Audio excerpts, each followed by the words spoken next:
Good morning all of you. आज हम देखेंगे practical problems of game theory. मैंने आपको बताया था गेम थ्योरी में कि सबसे पहले हम सैडल पॉइंट की जांच करते हैं और यदि सैडल पॉइंट होता है तो फिर हम क्वेश्चन को आसानी से सॉल्व कर सकते हैं।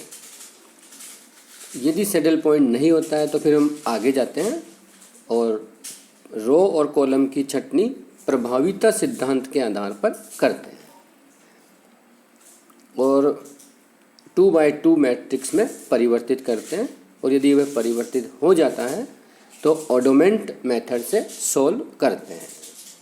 यदि गेम आव्यूकी 2/n या m/2 के खेल प्रकार की है तो सब गेम मेथड से सॉल्व करते हैं। यदि गेम आव्यूक को 2/2 या 2/n अथवा m/2 में बदलना संभव न हो तो फिर हम लीनियर प्रोग्रामिंग मेथड का प्रयोग करते हैं।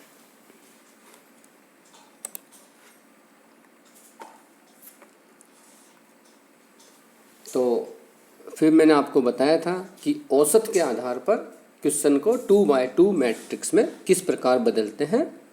तो हम क्या करते हैं कि इन्हीं दो कॉलम का एवरेज लेकर तीसरे कॉलम से कंपैरिजन करते हैं।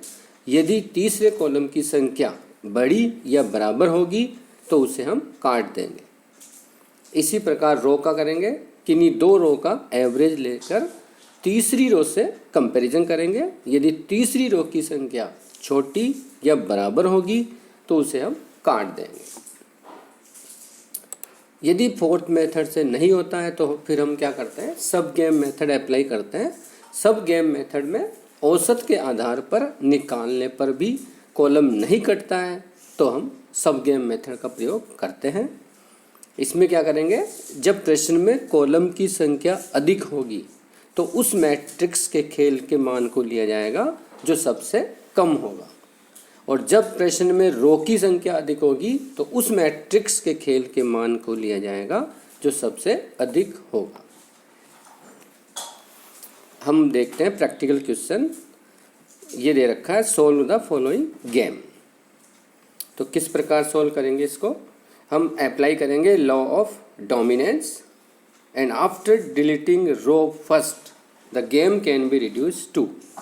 अभी हमने देखा था ना प्रीवियस क्लास में, उस प्रकार हम काटते हुए आगे बढ़ेंगे तो हमको ये फाइंड आउट होगा 4 0 2 -5 2 और 0। फिर हम चेक करेंगे तो पॉसिबल है सब गेम्स।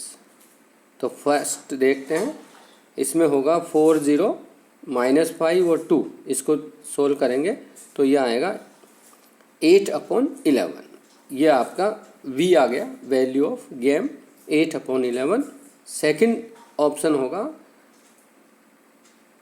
4 2 -5 और 0। This sub game has an entry 2 with the minimum in the row and maximum in the column. तो गेम वैल्यू हो गया 2, V = 2।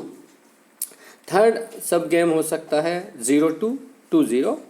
तो यहाँ आएगा गेम की वैल्यू आ रही है 1।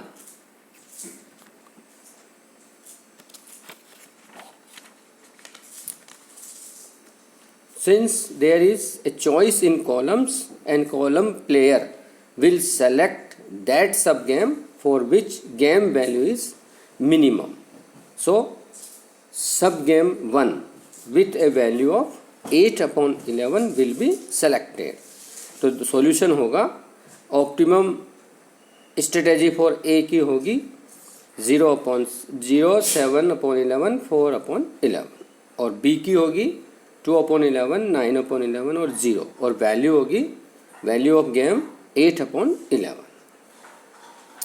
अब हम दूसरा क्वेश्चन सॉल्व करते हैं। Solve the following game 2 4 11 7 4 2।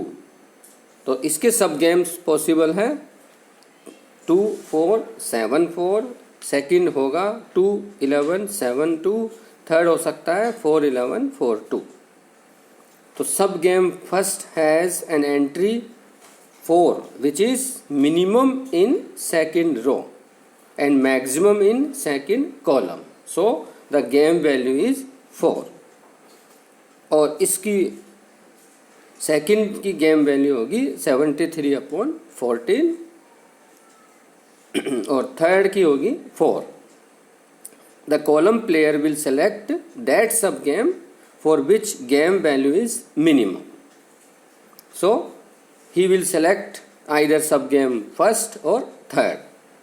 और ऑप्टिमल स्ट्रेटेजी होगी फॉर द रो प्लेयर 0-1 या 1-0 और कॉलम प्लेयर की होगी 0-1-0 और वैल्यू ऑफ गेम होगा 4.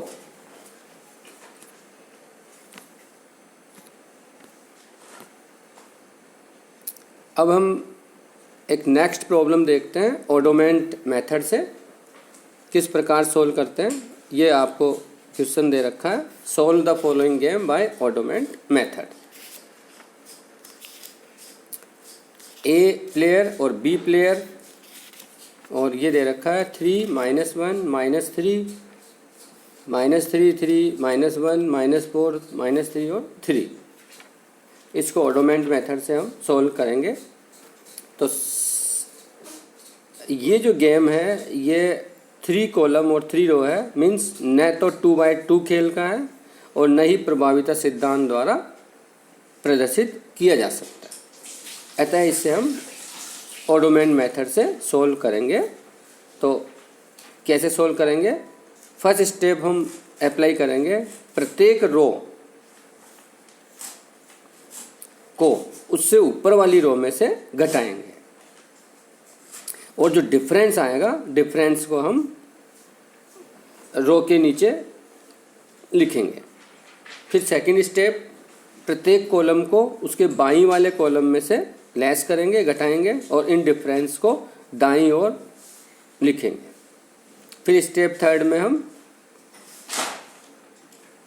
व्यू रचनाओं के लिए ओडोमेंट्स की गणना करेंगे और स्टेप 4 में इन ओडोमेंट्स को इनके चिन्हों का बिना ध्यान रखें टेबल में शो करेंगे और उसके बाद हम व्यू रचना कैलकुलेट करेंगे और फिर लास्ट में वैल्यू ऑफ गेम आ जाएगा जो आ रहा है -29/45.